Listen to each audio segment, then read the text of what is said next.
இயேசு கிறிஸ்துவின் பரிசுத்த நாமத்தில் உங்களை அன்போடு வாழ்த்துகின்றேன்.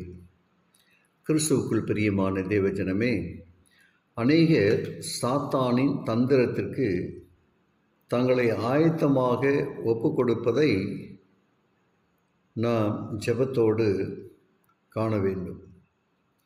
தேவனுடைய பரிசுத்த பிரமாணம் காலின் கீழ் போட்டு மிதிக்கப்படுவதை கண்டு பரலோகம் முழுவதுமே கோபத்தால் கொதித்தது. இயேசுவும் அவரது பரலோக குடும்பமும் அனைத்து தேவனுடைய பிரமாணத்தின் தன்மையை நன்றாக அறிந்தவர்கள். தேவன் அதை மாற்றவோ வழக்கொழிய செய்யவோ மாட்டார் என்பதை அவர்கள் அறிந்திருந்தார்கள். மனிதனின் விழுகைக்கு பின்னாக அவனது நம்பிக்கையற்ற நிலைமை பரலோகத்தில் ஆழ்ந்த துக்கத்தை ஏற்படுத்தியது. தேவனுடைய பரிசுத்த பிரமாணத்தை மீறுகிறவர்களுக்காக இயேசு தன்னை பலியாக ஒப்பு கொடுத்தார்.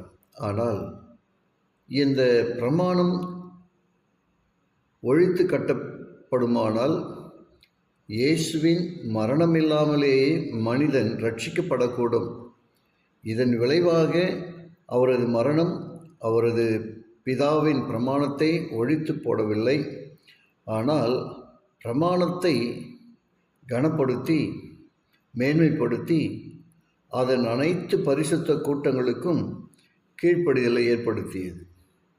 சபை தூய்மையாகவும் உறுதியாகவும் நின்றிருந்திருக்குமானால் சாத்தான் அவர்களை ஏமாற்றியிருக்க முடியாது. தேவனுடைய பிரமாணத்தை காலின் கீழ் போட்டு மிதிக்க செய்திருக்கவும் முடியாது. இந்த துணிச்சலான திட்டத்தில் பரலோகத்திலும் பூலோகத்திலும் இருக்கும் தேவனுடைய ஆளுகையின் அடித்தளத்திலிருந்து எதிராக சாத்தான் நேரடியாக தாக்குகிறான். அவனது கலகம் அவனை பரலோகத்திலிருந்து தள்ளுவதற்கு காரணமாயிற்று. அவன் கலகம் செய்த பின்பு தன்னை ரட்சித்து கொள்ளும்படியாக தேவனுடைய பிரமாணம் மாற்றப்பட வேண்டும் என விரும்பினார். ஆனால் பரலோக கூட்டத்தார் அனைவருக்கும் முன்பாக தேவனுடைய பிரமாணம் மாற்றப்படக்கூடாத ஒன்று என்று கூறப்பட்டது. தேவனுடைய பிரமாணத்தை மீறும்படி மற்றவர்களை வழிநடத்தினால் தனது பக்கத்திற்கு அவர்களை இழுத்து கொள்ளலாம் என்பது சாத்தானுக்கு தெரியும். ஏனெனில் பிரமாணத்தை மீறுகிற ஒவ்வொருவரும் சாக வேண்டும்.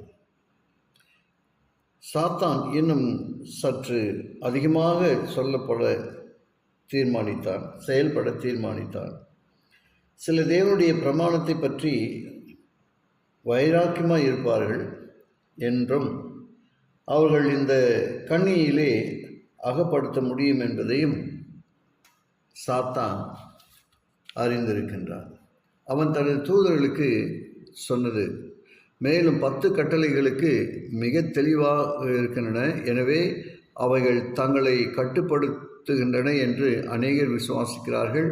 ஆகையால் ஒரு கட்டளையால் மாத்திரம் அழித்து போட வகை தேடுகிறார். ஜெபிப்போமா. கிருபையுள்ள நல்ல பிதாவே, உமக்கு நன்றி சொல்கிறோம். உங்களுடைய வார்த்தையின் வழியாக நீ எங்களுக்கு கொடுக்கிற நல்ல உபதேசத்திற்காக ஸ்தோத்திரம். கேட்கிற ஒவ்வொருவரையும் ஆசீர்வதியும். அருமையான சகோதரன் ஆண்டவரே, உங்களுடைய வார்த்தையை கேட்கிற தேவ பிள்ளைகள் ஒவ்வொருவருக்காக நாங்கள் மன்றாடுகிறோம். ஆசீர்வதி. இயேசுவின் வழியாக ஜெபிக்கிறேன் நல்ல பிதாவே. ஆமென்.